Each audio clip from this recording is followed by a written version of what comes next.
Vedare tinokugamuchirai zvekare kune chimwe chirongwa pano paZim, Facebook Secrets and Confessions. Tadzoka zvekare nemamwe mamessages.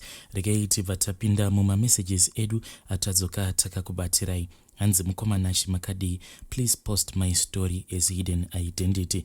Mukomanashi inini ndiri murume ane 37 years. Ndinogarawo muguta guru reHarare.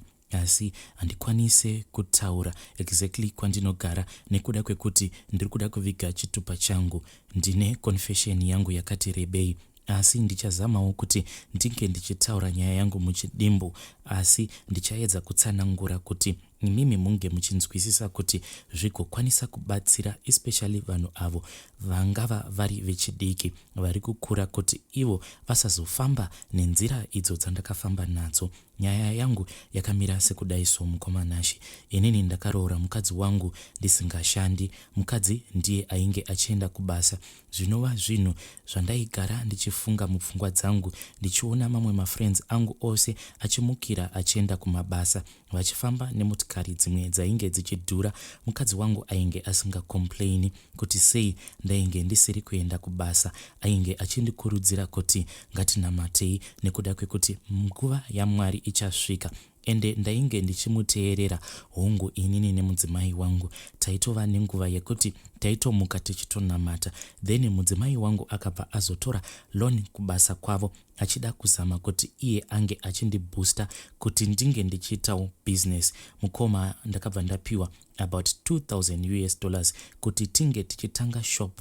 But unfortunately, I lost all of that money. Ndakabva ndabirwa mari yose iyoyo nematsotsi. Ndakabirwa mari iyoyo nematsotsi kumbari. Ndichida kuenda kunotsvaka apo painge paine sadza rakachipa kuti ndiwane kudya, nekuti mari yandainge ndiinayo ndainge ndichida kuorder grocery remushop. But ndakati ndaenda kumbare ikoko, amenowo kuti chii chakabva chaitika. Ndakabva ndangokaruka ndabatwa neimwe nzara, ende nzara iyoyo mukoma. Now that so many years have gone by, ndava kutokwanisa kuona kuti iyi yainge isiri nzara yaMwari, but yainge itori nzara yaSatani, nzara yeshavi renhamo iro rainge randibata, iro rainge richida kuti ndinge ndichizofa ndiri rombe. Mukomanashi ndakadzokera zvangu kumba apa ndainge ndiri very depressed. Ndikabva ndaudza mukadzi wangu, akabatikana kusvika pekupedzisira. Takabva tatanga kurarama upenyu hwainge huchirwadza, kubhadhara loan, marentals and food. Kunyange zvedu tanga tisati tava nevana, chakazonyanya kundipa pfungwa dzekuti zviri nani kuti ndinge ndichizoromba. My wife, she was so beautiful, hard-working woman. Dzimwe nguva aikwanisa kungoti paya paanenge arivara obva atanga kundiudza dzimwe nyaya idzo dzainge dzichindirwadza. And I could not blame her because sometimes ndaikwanisa kutoti ndichifamba naye mukoma, hakuna chinhu chinorwadza sekuona mudzimai wako achitariswa nemurume wose uyo waunenge uchisangana naye, knowing deep down kuti your wife is very beautiful. Ende nemanakiro acho aanenge akaita munhu wekuti anofanira kuti ange achiroorwa nemurume anenge ari very wealthy. My wife was so beautiful, she was like an angel, yet munhu wekuti aiva ari very patient kwandiri, achingondida neurombo hwangu ihwoyo. Mukunorivara kwake dzimwe nguva ainge achitondiudza kuti boss vake vainge vachimunyenga, sometimes vaitomuudza kuti vanoda kuita bonde naye kuti chikwereti chinge chichipera, asi iye ainge achiramba achiti achabhadhara zvavakawirirana. My wife mukoma, she was very loyal to me. Ndakazotsvaka shamwari yangu yandakadzidza nayo uyo aiva nemari, cause iye ainge achirakidza kuti mari yake ainge akangoita overnight. Aiva aine mabusinesses ekutengesa maspares emotikari muHarare. Ndakawana mukana wekuti ndinge ndichitaura naye. Ndakamuudza my life history yese. Iye akabva andinzwira tsitsi. Ndakamubvunza kuti ndiudzewo secret inoita kuti iwewe unge uchiita mari. How did you get so rich so quickly? Munhu wekuti mukoma aigara ari loaded. Mumotikari make maigara mungori nema US dollars. Sometimes mukoma waikwanisa kuti paya paunenge wawa kuburuka, paya paunovhura dhoo remotikari ungokaruka watobuda mumotikari uchiita zvekudonhedza kana $50 kana ukazomuudza kuti shamwari, pandavhura dhoo remotikari yako pane $50 kana kuti bhuru radonha, iye anobva aseka obva akuti it means kuti mari iyoyo yakuda, saka chibva waenda nayo. This was quite strange to me. But nesituation iyi iri munyika kudai, zvinhu zvekuti zvaigara zvichingondinetsa kuti ko iye how did he get rich overnight. Ndakafungidzira kuti zvimwe kuda ainge aine madhiri mamwe ainge achitsikisa, maybe ainge angoriwo munhu wekuti ainge achingochunirwa madhiri nevakuru. But iye akabva angondipindura one answer, akabva ati kuti unzi uri mupfumi zvinoda kuzvipira kuti urarame upenyu hwandiri kurarama. Upenyu uyu hwandiri kurarama upenyu hwekutoti hunotoda vanhu vanenge vaine hana dzakasimba. Lastly akabva azondipa 3 days dzekufungisisa. Akabva angondibvunza kuti shamwari, hana yako yakasimba here? Ndichinoburuka mumotikari make akabva andipa kamwe kambucha ako kaainge akabata achinwa. Akabva ati kana ukakwanisa kupedzisa kadrink aka kandanga ndichinwa, it means kuti hana yako yakasimba. Izvi mukoma handina kukwanisa kuzvinzwisisa kuti why ainge anditambidza kambucha ako kaainge achinwa. Akabva anditi kana ukakwanisa kupedzisa kadrink aka kandanga ndichinwa, it means kuti hana yako inenge yakasimba. Ndakabva ndatora kakambucha kaya mukoma kuti ndinge ndichingodhudhudzira ndichinwa, but mukoma ndakati ndichingonoisa 1 sip kumuromo kudai, ndakabva ndanzwa kuda kurutsa. Iye akabva aseka ndokubva adriva motikari yake. Akabva ati usaspenda more than 3 days uchizama kupedzisa drink iri randakupa, because kana ukatadza kupedzisa drink iri within 3 days it means kuti hana yako inenge isina kusimba, haukwanise kuzoita mari semari iyo yandiinayo.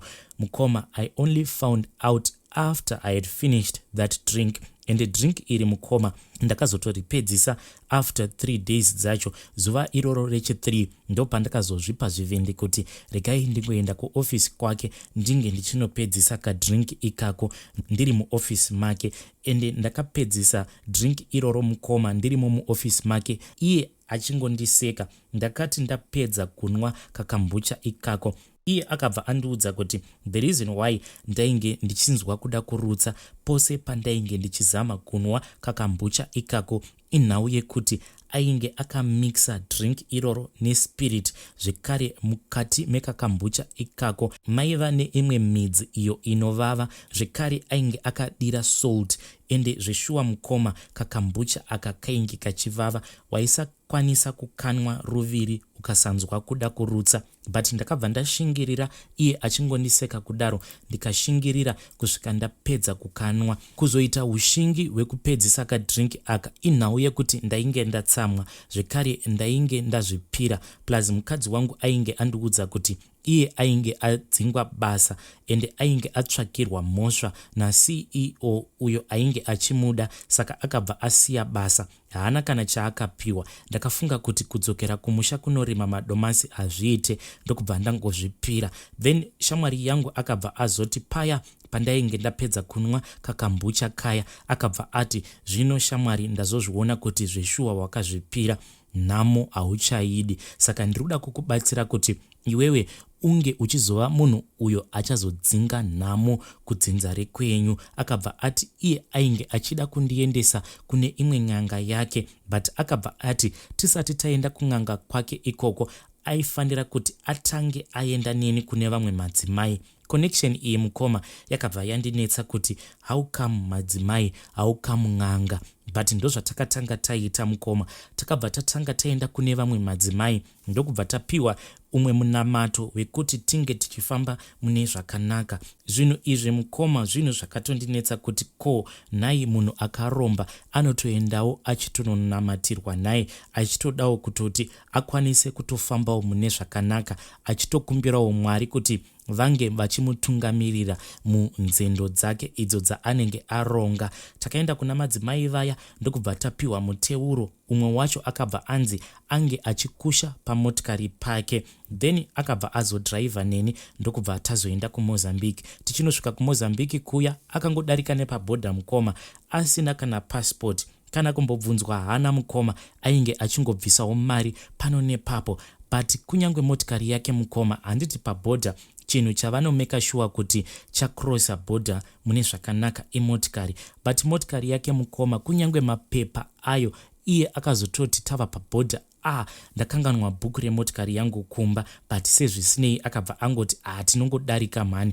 Ende takatodarika mukoma, takadarika kuZimside ende tisina kana kumbogara tambobvunzwa mapepa emotikari, ndokubva tazodarika kuMozambican side. Tava kuMozambican side tava kuda kutonobuda ndopatakazomboti netswei zvishoma nemamwe mapurisa, ndokubva azongovaburitsira I think it was somewhere around $130. Ndokubva avapa mari iyoyo ndokubva tatobuda mukoma tisina mapassport tose tiri 2.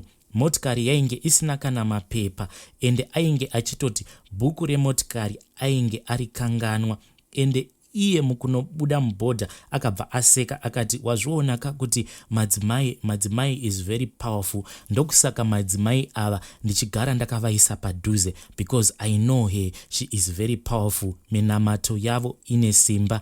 Iye akabva atotanga kutoganza achiti kunyange kuUK inini ndinotoenda ndisina kana passport. Mukoma takazoti tichinosvika kuna sekuru vaya avo vaainge achiti ndivo ng'anga yake, ende akabva ati iye nasekuru ivavo vane ukama, but hanzi ukama hwavo ndehwekure so. Ende sekuru ava vainge vachiratidza kuti vane mari dzavo. Mukoma motikari dzandakaona dzakapaka pamba pasekuru ivavo maland cruiser oga apa sekuru ivavo handifungi kuti vachiri kukwanisa kana kudhiraivha apa vane vakadzi vakawanda sei. Then ndakabva ndapinda mune imwe room umo mainge muchiitirwa mabasa nasekuru ivavo. Saka sekuru ava zvavanotoitwa mukoma ndezvekuti vanotosimudzwa vachibviswa mune imwe room vachiunzwa mumatare imomo because havachatombogone kana kutombofamba. Dzimwe nguva vanotombobatsira vakagara muwheelchair. Muimba imomo munobatsira sekuru ivavo mainge muine matehwe eshumba maviri neimwe chair iyi handizivi kuti yakakotewa negold kana kuti yakaita zvekukotewa nebrass riya rakapolishiwa, ende chair iyoyo ine nyanga dzenzou ende kwete nyanga dzenzou dzefake but inyanga dzenzou dzechokwadi. Saka sekuru ava zvavanoitwa ndezvekuti paya pavanobviswa muwheelchair vanobva vaenda vobva vanogadzikwa pacheya iyoyo yeumambo, then vanenge vakazembera panyanga idzodzo dzenzou. Sekuru ava vanenge vakagara vari pamusoro-soro, imimi munenge makagara muri nechekumakumbo kwavo. Saka ndakapinda neshamwari yangu ndikabva ndatanga kuitiswa miko dzose. Sekuru ava mashandiro acho avanoita handizivi kuti ing'anga here kana kuti because ivo havabati makwati aya anobatwa neng'anga, but miko dzacho dzavanokuitisa vanoita sekunge unenge uchijoina church. Ende ndakati ndapedza kuitiswa miko dzacho ndakabva ndazoudzwa kuti panodiwa sacrifice. Mukoma ipapo pakandiremera nekuti pakanzi painge pachidiwa the closest of my closest relative, asiri weRopa, either amai vangu kana kuti mukadzi wangu kana kuti hama yemukadzi wangu. Hanzi kana kuine hama yemukadzi wangu uyo wandinonyanya kufevha mukurarama kwangu, hanzi ndiye wandinokwanisa kuchekeresa, kana kuti hama yekwaamai vangava vari sekuru kana kuti amai nini kana kuti amai guru, kana paina any one of them wandinofarira stereki, ndiye wandinofanira kuti ndinge ndichizosacrifice. And sacrifice iyi hanzi paisadiwa anyone who is blood related to me. Zvino amai vangu vakasofa kudhara ende munhu ainge asara mukadzi ndakabva ndazozvipira nekuti pakabva panzi hapasi kuzodeurwa ropa. Ndo maudzirwo acho andainge ndakaudzwa kuti hanzi sacrifice iyi yainge ingori sacrifice mucherechedzo chete, sezviya zvatinoita kana tichiti Jesus Christ sacrificed himself, hanzi mucherechedzo chete, hapana kana sacrifice yakamboitwa, zvose zviya zvekuti hanzi ropa rakadeuka. Ivo sekuru ivavo pavainge vachitaura zvose zvakaitika, hanzi ipapo painge pachiitwa sacrifice iya yakanyorwa mubhaibheri, hanzi Mwari vakabva vazokasika ndokubva vazotora mweya waJesu iye asati afa. Ivo sekuru vaya vainge vachiti hapana pekuti Mwari vangazourawa nechisikwa chavo icho chavakasika. Hazvigoneki kuti chisikwa chinge chichizouraya uyo akachisika. Ivo sekuru vainge vachiti paya Jesu paakafa, hanzi akangovhara vanhu maziso avo vainge vari bhizi vachifungidzira kuti vari kumuponda, ndokubva angovavhara maziso vakabva vafungidzira kuti zveshuwa vari kumuponda, but iye ainge atobva pamuchinjikwa kudhara. Ndokusaka ndati munhu uyu wandakaendeswa kwaari kuMozambique, iye anoita sekunge atori nechechi yake, because kunyangwe pamba pake hapatomborina kana anything chinorakidza kuti pamba pen'anga, but panotoita sekunge pachechi. Ende vamwe vanhu vandakasangana navo mukoma, kubva zvandakazongoramba ndichingoenderera mberi ndichidzokera kuMozambique ikoko, vamwe vacho vanotoita sekunge mapastors, so vanenge vachiuya kuzotora masimba kuna sekuru ivavo. Ndakati ndapedza kuita marituals iwavo, nanhasi uno mukoma mudzimai wangu achiri mupenyu and she is very healthy. Nanhasi uno hapana kana panombomudzimba munyama dzake after ndazobva kunoitiswa marituals iwawo. Then mudzimai wangu ndo paakazondiudza kuti ainge abatira pamuviri. Now mukoma tatova ne5 years tiri kutoraramawo kaupenyu kedu kekuti I am not rich mukoma, but I am able to take care of my wife. Mudzimai wangu mukoma ava kutokwanisa kutoraramawo kaupenyu katori ball. I was joking with my wife. This was after angobuda mumba. Paakadzoka akabva andiudza kuti ainge aenda kumasaji, ameno zvavanonoitwa ikoko zvekunogadzirwa nzara nekumasajiwa. Ende paakadzoka ndakabva ndaona kuti zveshuwa ndakaroora ngirozi. So I was joking with her kuti ingawani Mwari vakanaka, ndiwewe wava kutokwanisawo kutopfekawo iwo acho avanoti ma100% Brazilians.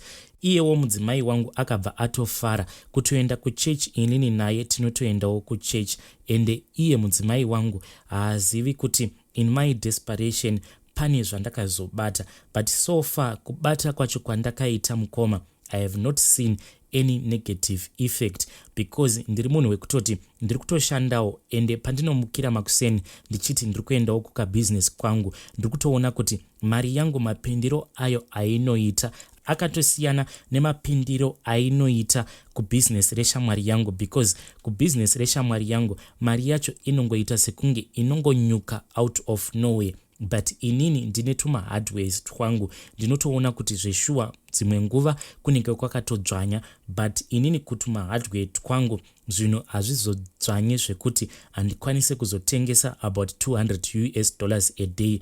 Kunyange zvikanzi zvino zvakadzvanya, vanhu vanondishandira each and every day vanototi vatokesha between $200 to $300. Hence ndati inini nemudzimai wangu nemwana uyo watakazozvara, now mwana uyu ava ne3 years, haana kana dambudziko riri paari mwana uyu. We are actually living a very normal life. Ndakabva ndazopiwa imwe ring, and I have noticed kuti maring awa mukoma anonyanya kupfekwa nevanhu vanenge vari very famous, vangava vari vaimbi. Ende ndakatoona kuti kunyangwe muno muZimbabwe tumaring itwotwo twatoti zarei, tumwe twacho tunototengeswa mune mamwe mashops aya anotengeswa jewelry, not knowing kuti marings awa angori famous here kana kuti anenge aine zvimwe zvaanenge achirepresenta in the background. But inini ring yandakapiwa mukoma ndakatoita zvekutopiwa nen'anga iyoyo. Handizivi kuti yangu ring yandakapiwa ndiyo original here, but ring iyi mukoma ndakanzi handifanire kuti ndinge ndichizoibvisa ring iyi. Kana kuri kunzi ring iyoyo inenge yava kundirwadza, ndinofanira kuti ndinge ndichizodzokera nayo kuMozambique ndobva ndapiwa imwe ring iyo inenge yava kundifita. Ring iyi mukoma zvainoita, it is quite strange, because dzimwe nguva paya pandinoti zvinhu zvinenge zvakati sungei kumabusinesses uku, iyo inoita sekunge inondisunga zvishoma. So and I know kuti kana ikandisunga zvishoma pachigunwe changu apa musi iwowo zvinhu zvinenge zvakasunga, but still vasikana vanondishandira they do manage to cash in somewhere around 200 to 300 US dollars a day. Mukoma ndatova ne5 years ndichirarama ndiri muchinamato ichocho, ende mukutaurwa kwazvo neshamwari yangu hanzi pachazotosvikawo pastage yekuti ndinenge ndagraduata ndinobva ndaenda panext level. Iye haana kundiudza kuti next level racho what does it represent. Mukoma, this is my own story. Zvose izvi zvakaitika kwandiri ndakazozviita simply because of a desperation. Mukoma, mukadzi wangu wandakaroora, she is too beautiful. Kunyangwe pacho pandainge ndichitambura, I told myself that I am not going to let go of such a beauty. She was meant to be taken, she was created to be taken good care of. And as for now, Mukoma, I am living a life yekuti financially I am stable enough to take good care of her. And do I regret? I don't think kuti I can regret, because so far hapana kana any negative thing zvandambosangana nazvo. Ende semadzidzisirwo acho andakaitwa, sacrifice yandakaita hanzi ungori mucherechedzo wesacrifice, not a real sacrifice. Vedare ndo message yandakatumidzirwa ichibva kuna mukoma vedu avo. Ndine mibvunzo yakawandisa yandakavabvunza apo pavanga vachiti hanzi Ishe Jesu pavakarovererwa pamuchinjikwa hanzi vakabva vaburuka mushure mekunge vavhara vanhu maziso. Zvakangoma hazvo veduwe. Kana paine akambonzwawo version iyi, please ndiri kukumbirawo kuti munge muchitaura nezvayo mucomment section kana kuti munouya kuinbox kwangu kuti tikwanise kunzwisisa. Zvakangoma hazvo veduwe, asi please ngatitaurei navo mucomment section mukoma vedu ava. Vedare ndo mamessages andakakubatirai. Ngatisangane zvekare kune chimwe chirongwa chinotevera.